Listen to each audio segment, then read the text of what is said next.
voici la correction de l'exercice 10 du dossier 25. Bien, on regarde un petit peu l'énoncé. Donc l'énoncé nous dit quoi? On a une pompe et une poulie, et il y a un opérateur avec une machine qui doit encastrer la poulie dans la pompe. Alors évidemment, on doit avoir une cote qui doit être respectée, 39,9 mm d'écart ici, entre les deux points qu'on a positionnés là. Alors évidemment, la presse qui force la poulie sur son axe, l'opérateur qui utilise la presse, etc., font que cette cote de 39,9 mm ne sera jamais atteinte avec autant de précision. Ça va varier en fait. Parfois ça va être 39,91, parfois 39,85, enfin bref, suivant beaucoup de paramètres, la température de l'atelier, la qualité de la main d'œuvre, la presse qui effectivement son réglage peut bouger, enfin il y a plein de choses qui se produisent. Et qu'est-ce qui se passe ici? On a décidé de modéliser cette évolution de la quantité 39,9 qui dépend du moment de la journée où c'est fait par exemple, par une loi normale de paramètres mu et sigma carré que l'on ne connaît pas pour l'instant. Alors on va l'appeler x, cette variable aléatoire qui donne la cote.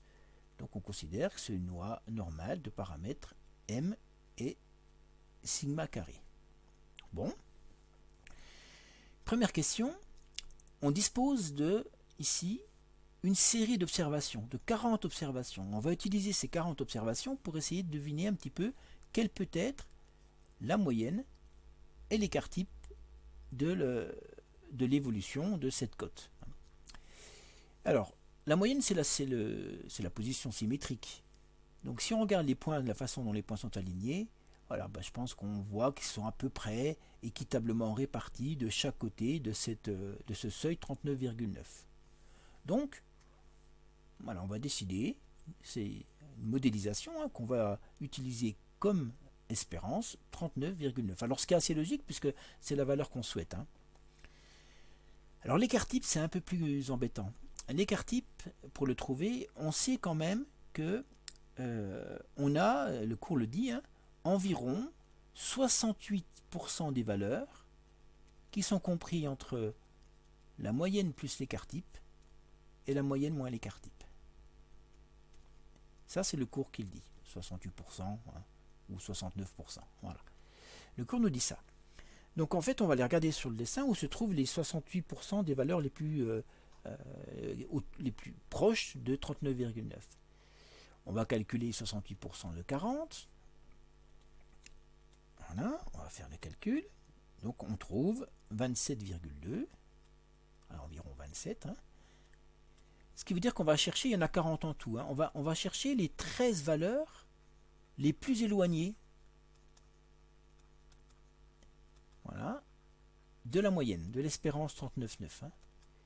Donc vous voyez, je vais retourner là-haut, et puis je vais en retirer un certain nombre. Je vais retirer cette valeur-là, cette valeur-là, cette valeur-là, et puis celle-ci, celle-ci, celle-ci. Vous voyez, on peut en retirer un certain nombre. Et quand je retire toutes ces valeurs-là, je crois que j'en retire 12 ou 13 environ. Donc on va considérer que voici ici ce qui pourrait être représenté par x moins sigma et x plus sigma, où on a les 68% de valeurs les plus proches de l'espérance 39,9. Donc ça veut dire qu'on est passé donc de 39,9 à 39,95. Donc on va choisir sigma environ égal à 0,05. Voilà. Donc ça c'est l'expérimentation qui nous fait faire ce choix-là. Donc on a une valeur estimée de l'espérance ici. À partir de 40 valeurs, c'est peu, 40 valeurs. Bien. Qu'est-ce qu'on dit après? L'intervalle de tolérance pour cette cote est de 39,9 plus ou moins 0,15. Donc, je dois chercher. Alors, qu'est-ce qu'il y a? Alors, il faut chercher la probabilité. On va l'écrire comme ça. La probabilité que ma variable aléatoire, donc ma cote, soient comprises entre ces deux valeurs, parce que si on est en dehors de ces deux valeurs-là, ce qu'on appelle l'intervalle de tolérance, c'est que la pièce doit être rejetée, elle ne sera pas bonne. On ne pourra pas la vendre, par exemple. Donc on va avoir ici 39,9 plus 0,15, et puis 39,9 moins 0,15, alors ça nous fait 39,75 ici. Voilà. Et puis 39,9 plus 0,15 qui va nous faire 40,05, bah oui, 40,05, voilà. Et je dois chercher cette probabilité-là. Alors je l'ai fait, je vais rajouter une page ici et je vais vous la montrer, cette probabilité-là. Donc j'ai utilisé GeoGebra pour le faire. Donc on voit ici mon 39,75 qui est ici. Voilà. Et mon 40,05. Alors vous voyez, ça fait une zone assez importante, 0,99,73. Donc en fait, ça veut dire que il y aurait 99,73% des pièces qui seraient acceptées, qui seraient acceptables. Vous voyez, avec ce modèle-là. Ce qui est quand même pas mal. Ça en fait très peu à rejeter, puisqu'elle dépasserait trop la cote 40,05 ou serait trop en dessous de 39,75. Donc voilà, avec cette modélisation, on considère qu'effectivement on a une situation qui est tout à fait cohérente.